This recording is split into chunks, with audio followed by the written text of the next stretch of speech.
Lots of people living. But you Sounds have like some you. hardware. No, I had nothing. Calling the Southeast Polk Board of Education Board Meeting to order on September 1st at 5:30 PM. Karen, can you do roll?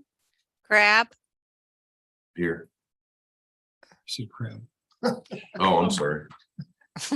Slings, Here. Bridget, Here. Rick, Here. Whitney, Here. Brett, I'm here again. Tom, Here. Okay, since we have a quorum and Whitney's online, we need to approve the agenda. Is there any changes to the agenda? There are not. Right, I need a motion to approve the agenda. Motion, go ahead. Do it. Motion to approve. Second. Go ahead, Karen. Lori, Yes. Bridget, Yes. Rick, Yes. Whitney, Yes. Brett, Yes. Tom, Yes. Okay. Time to do the Pledge of Allegiance. I Pledge allegiance to the flag of the United States of America, to the republic for which it stands, one nation, under God, indivisible, with liberty and justice for all.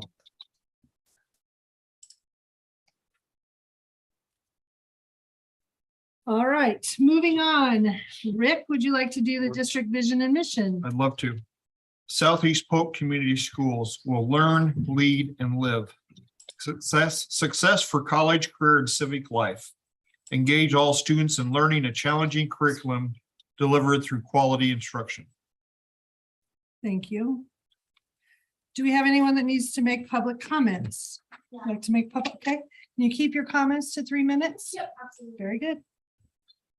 Oh, have you, after you're done, can you give your name and address, but then fill out a card so we've got it on record? Yeah, for sure. Thank you. For sure. So my name is Haley Setting and I'm actually from the Ames area, but I have been visiting Board of Education meetings all across the state of Iowa in an attempt to introduce the organization I work for called Turning Point USA. Turning Point USA is one of the biggest nonprofit, nonpartisan organizations found in the country. We have a presence in over 3,000 college and high school campuses across the United States of America. Our focus is to identify, educate, train, and organize students to help promote the principles of freedom, free markets, and limited government. We recently just started a brand new high school department that focuses solely on helping high school students. We mentor students on a day-to-day basis and encourage students to create a positive community impact, as well as setting up voter registration booths at football games, student lunch hours, basketball games, and so on. We also provide grants and custom-made activism materials for high schoolers who choose to get involved and start a chapter at their school. I would also like to take this time to invite everybody here to Turning Point's first ever high school-led tour stop featuring Benny Johnson in Des Moines on September 19th. I will be posting some flyers and some of my business cards. I'll keep them on the table back there for you guys if you're interested. I look forward to getting connected with this community by encouraging students to open up a chapter at the high school here and would love to have your support. Thank you. Thank you. Any other public comments? All right, moving on to the consent agenda. I need a motion. Move to approve the consent agenda. Second. Any discussion? Okay, Karen? Bridget, Yes. Rick, Yes. Whitney, Yes. Brett, Yes. Tom, Yes. Lori, Yes. All right, moving on to section 2, new and old business. Item A, school resource officer law enforcement agreement contract. Need a motion? Motion to approve.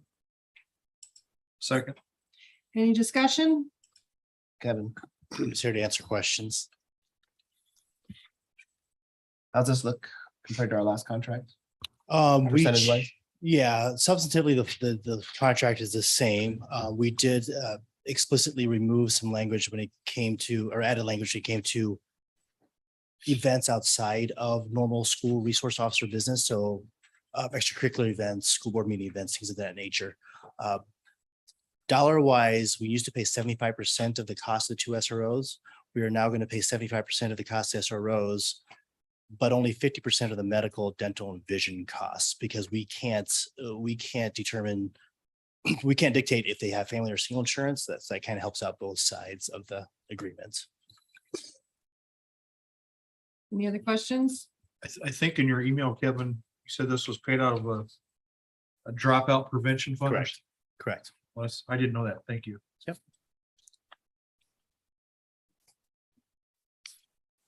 Ready to move forward? Go ahead, Karen. Rick, Yes. Whitney, Yes. Brett, Yes. Tom, Yes. Lori, Yes. Bridget, Yes. All right. Item B, set the public hearing on instructional support program. Just for notice sake, to make sure we need to set this public hearing for October 13th. So I need a motion to that effect. Motion to approve to have a public hearing October 13th, 2022. Correct date? That is correct dates. Yes. Okay. Need a Second. Thank you. Any other discussion on that? Okay, Karen? Whitney, Yes. Brett, Yes. Tom, Yes. Lori, Yes. Bridget, Yes. Rick, Yes. All right, moving on to section 3, topics for discussion. Item A, enrollment update. Mr. Horton. The latest numbers are at your place setting. I think on the front page, the one thing I'd like to highlight that we haven't talked about yet is there's not a number on there bigger than 26, which was great. As you can tell, kindergarten filling up. You can kind of see some spots for some students here and there, but for the most part, lots of kindergarten kids, which is great. If you flip it over, overall, we're currently 56 kids more than at this time a year ago. Seemed like at this meeting, or maybe the next one, there was a conversation about this is the first time we'd ever gone over 7,000 students. And then over the course of the year, it kind of backed off just a little bit. It was like 6,900 and 900 and whatever. So that's kind of why that bottom difference number is kind of continuing to shrink. I think at our peak, we were at about 100 and plus 180 students from where we were a year ago, maybe a month or a month and a half ago. But that number's shrinking just a little bit. But as long as it's a positive number, we're in a really good spot. I would say, one last number that I would maybe emphasize is in our elementary classrooms, the average class has 21 students in it, which I would put that number against anyone in the metro for sure. I'm really super proud of that number. I think we've managed things just about as well as we can, at least at this point. But keep in mind, open enrollment stays open all year now. So our numbers will, continue to fluctuate from time to time. And there's still a month to go before count day. But that's kind of the long and short of enrollment, at least at this point. I'm trying to find things we have yet to talk about. But if you have any questions, I'd be certainly glad to answer them. I think that number of 21 is amazing. We should all be proud of that. You mentioned 26 is the highest, and my first glance is 16 is the lowest, and there's only one of those that I saw. I mean, no, there's a few more, 4 or 5. So, but still, the class side of 21 is amazing. The range is really good. I Yeah. mean, truly, and I think I say this every year or maybe over the last 5 or 6 years. Seems like after we did that boundary adjustment, which was not an easy process for anybody, and took a while to sort of warm up to the idea that this is how we're going to configure our schools. I think it continues to pay big dividends, and the work that we all did, although some of it was difficult and maybe a little painful, well worth the effort and everything that went with it. That's for sure, because it kind of lives on still. Basically, you would say it was almost genius, right, Brett? Genius? Sure, why not? I'm just being funny. I was pretty quiet in that meeting, so which is good because I could have wrecked that really quick. It was, I think it was Genius a part. rough month or two. Yeah, it Memory was. serves me. It was on all of you, and Yeah. but I think the process was good. We had the right people in the room. Obviously, the decisions made still are paying the dividends that we Yep. hoped they would back then. Yeah, I thought we'd already have redone it by now, so. Agreed. So Agreed. I And think we're doing pretty good with it. And we really could have in one area that I know Dr. Lupnick and I talked about. There was an area between Centennial and Clay where I believe it was either 91 or 96 houses were built, something like that. But it went actually very smoothly and continues on to be smooth. So Well, we did change that after the fact. Well, I don't remember what year. What year was the original boundary? Was that 12 or 13 or? Somewhere in there. Don't Yeah. ask me.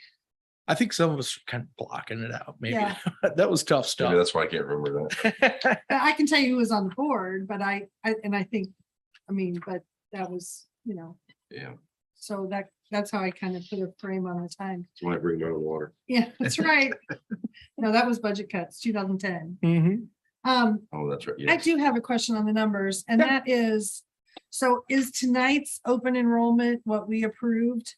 Are those numbers up to date with these numbers? Are they unified? Yes, Okay, so Yes. what we do tonight with those, okay, Yep. that's all I just wanted to they've kind of been confirm they're on accounted the for. same cycle. Mhm. Okay, Yep, we kind of move step by step together. very good. Any other questions? Yeah, just a quick one. I noticed there's some 25s on here that are highlighted blue and some are not. So is that just an overload, or is that just because of the grouping? There you go. Okay. Yes, I've had principals reach out and say, hey, this is a group we'd like to keep as small as humanly possible if we can.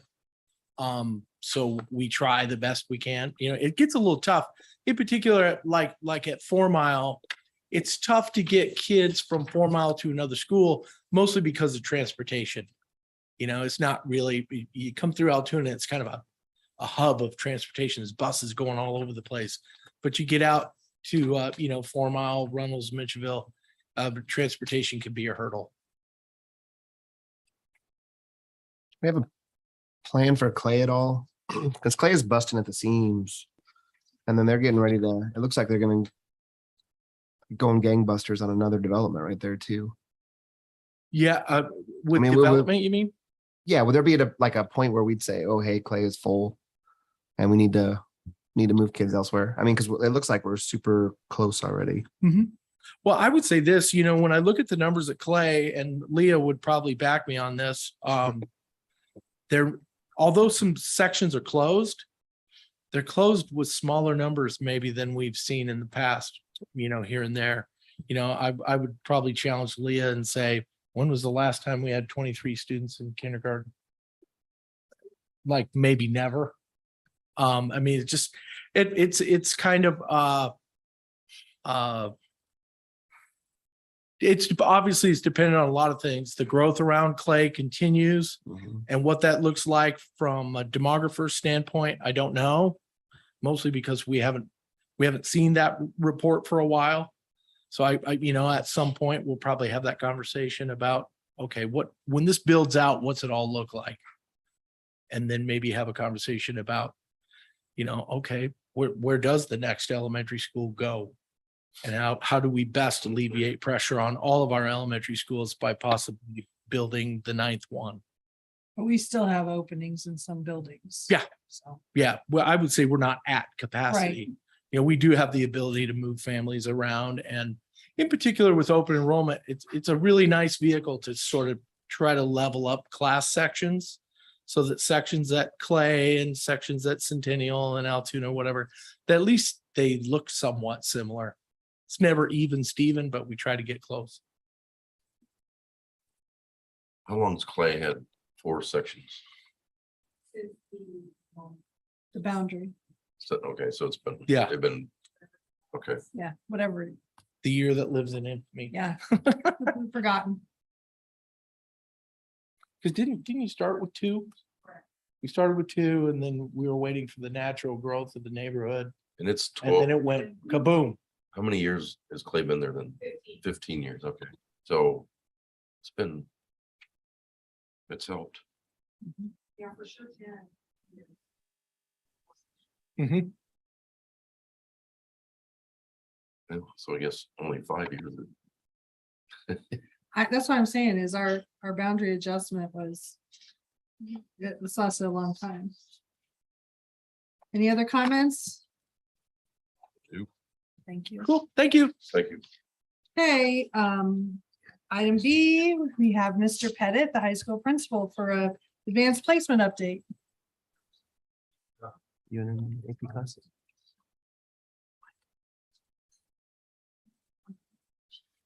Right.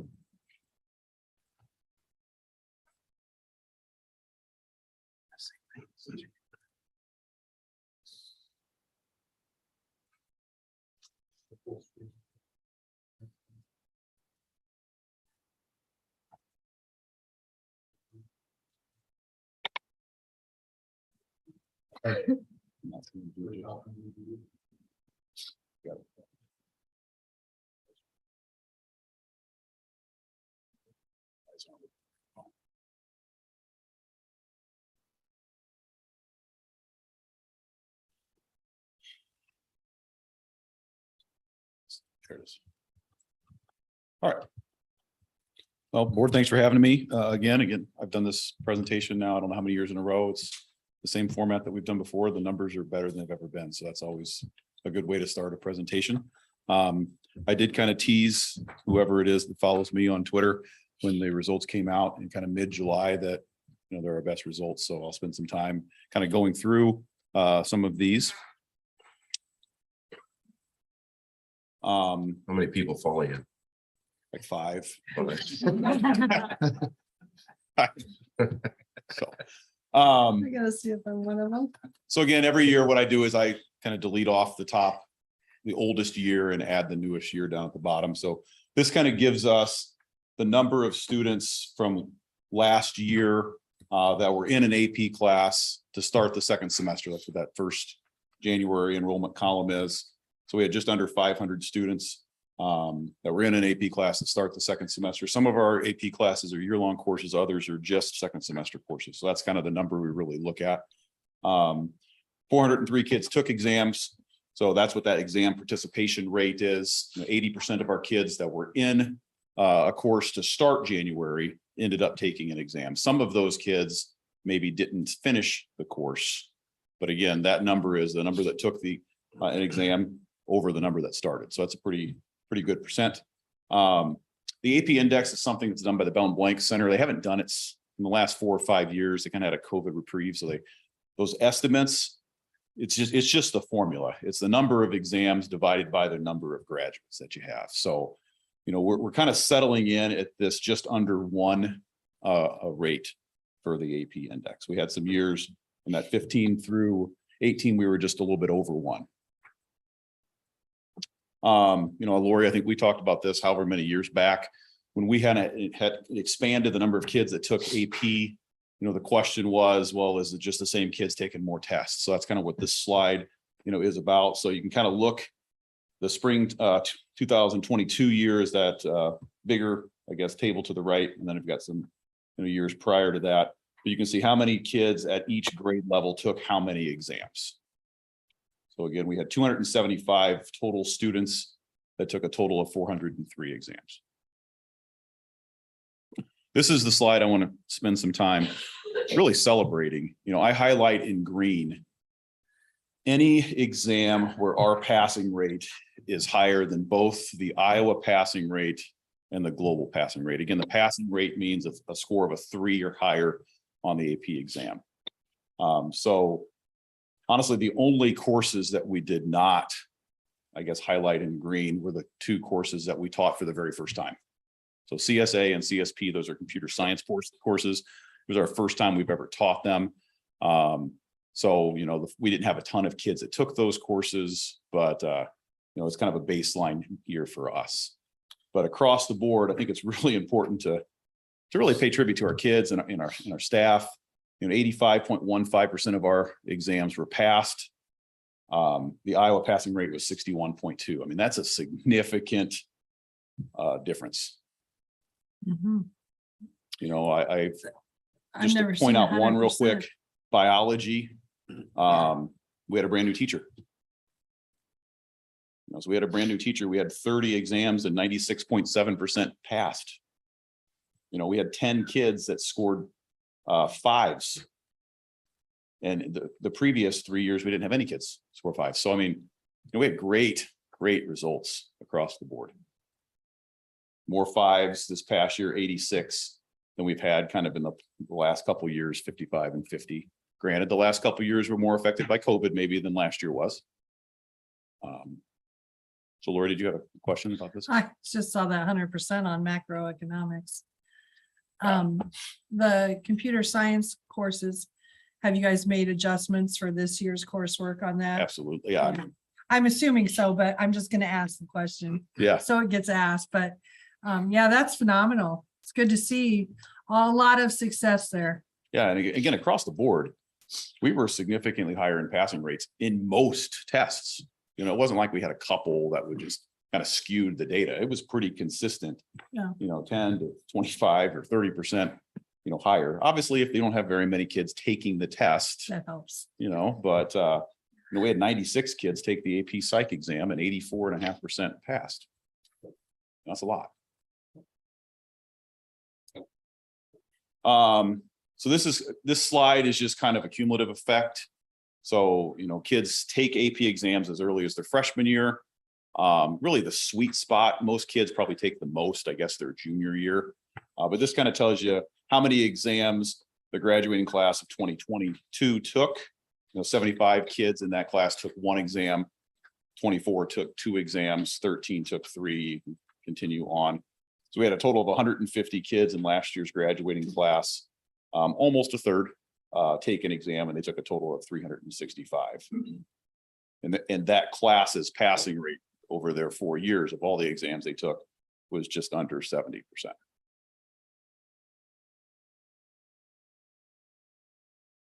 You know, AP scholars, those are different levels of I guess, of award that they recognize. The descriptions are down below.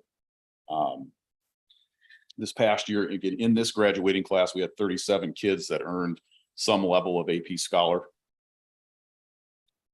So a really big number for AP scholars with distinction, which again means that they've averaged at least 3.5 on all their exams and got a 3 or higher on 5. So I mean, that's a lot. That takes years of consistent effort and performance to earn those awards.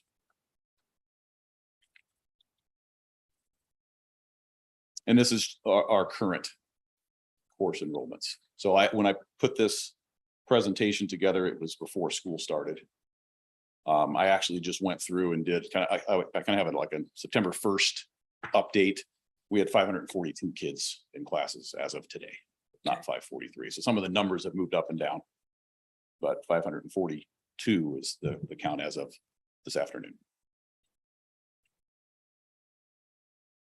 And that's the number of kids by grade level and how many courses they're enrolled in as of right now. So again, we have 392 kids as when I put this presentation together that were enrolled in 543 AP courses.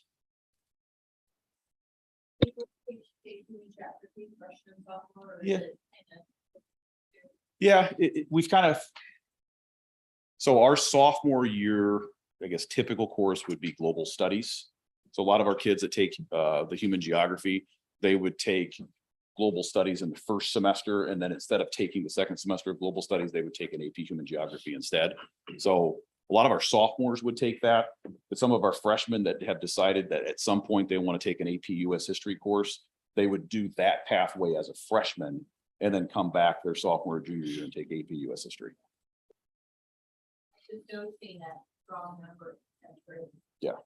Yeah. So those, that 24 and 102, a lot of those probably would be in that AP human geography. Going back a couple slides, I think we have 54 kids in AP human geography. There's 56 in the world history.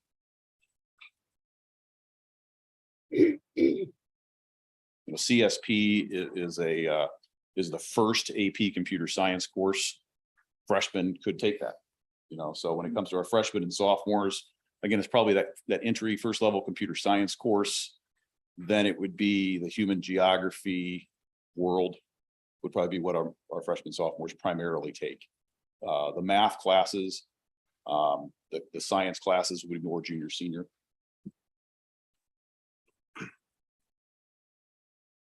Okay, what questions can I help answer? Is there a way to tell how we compare to our fellow metro? No, No, all I have is that's the just- Iowa comparison. So there isn't like a Heartland AA, area. They don't have to put them in there, so. No. It's exciting going into the fall. Yeah, it's another thing I want to again praise our staff for. We have several teachers obviously that teach these courses, but several of our teachers actually go and grade the exams in the summer too. So I think we probably have 4 or 5 of our teachers that in June would go to different locations throughout the country, depending on where the College Board sends them to grade the exams. And when you grade the exams, I've been told year in and year out, that's the best professional development our AP teachers can do is, they learn, insights into not only, the right answers and how to score them, but just they collaborate with other AP teachers and better ways to teach some of this stuff. And, it's a great opportunity. And again, it's work, it's in the summer. So most of it's after the summer's over, they get paid by the College Board to do it. But our teachers work really hard for about a week, come back exhausted, but they're happy they went. So I want to praise those teachers that do put that time into that because our kids obviously benefit. You'll have to let us know how many of them went this summer You bet. and let them know that it's very much appreciated. And I know our students benefit from that extra effort. Absolutely. Is there anything else I could answer for you? Thank you. Thank you. Thank you. Thank you. Thanks. All right, moving on to the technology update. Is that Mr. Kurt?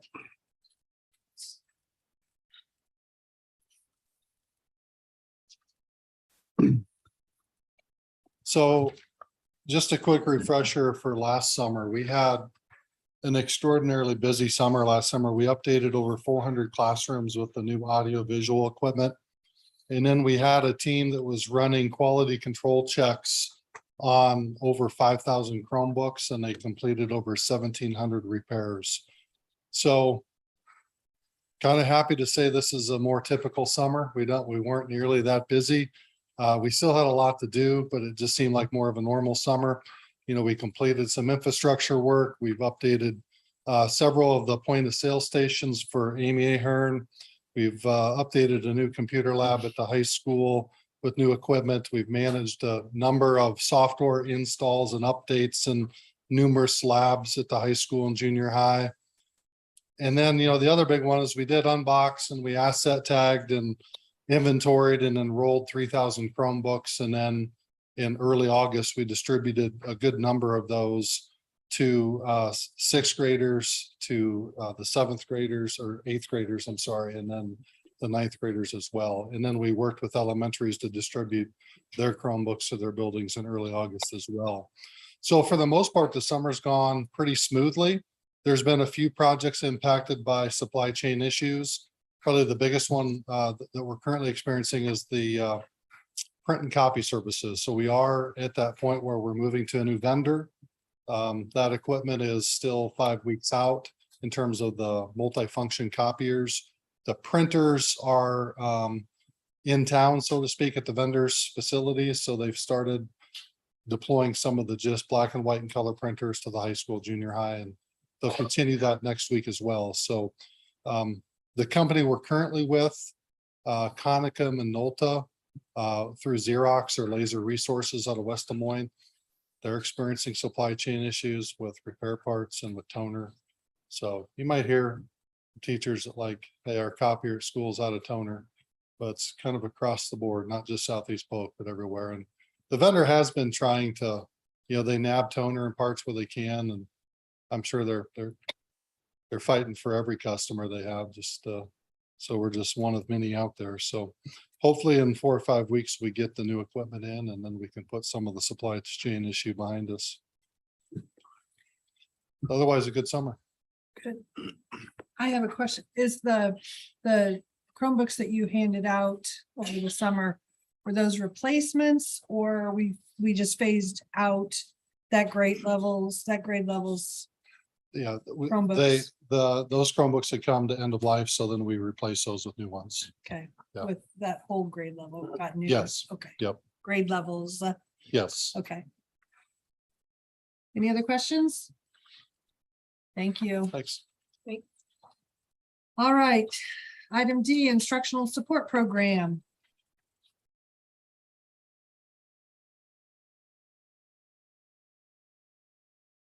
I thought since we do this every 5 years, I'd give you a little background about what this is. So as soon as Jason gets that PowerPoint up. You did notice Jason's presentation was on paper, right? Such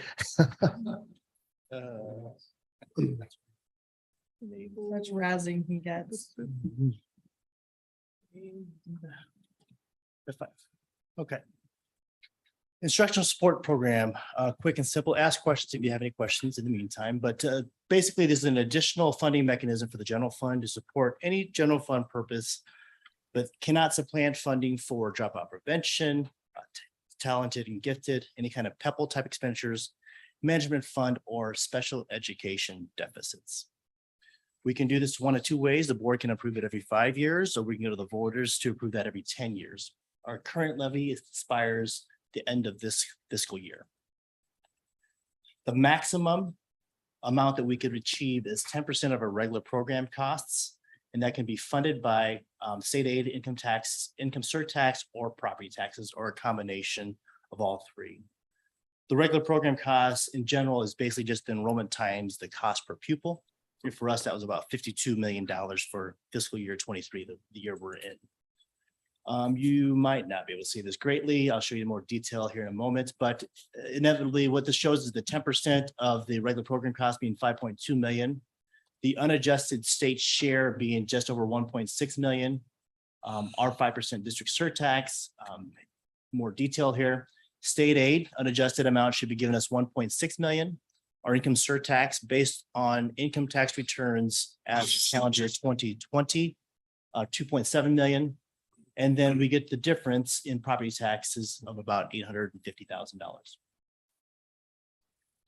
The state aid portion of instructional support, they adjust that even further to a certain percentage, and it's about 15% to the amount of about 250,000. But guess what?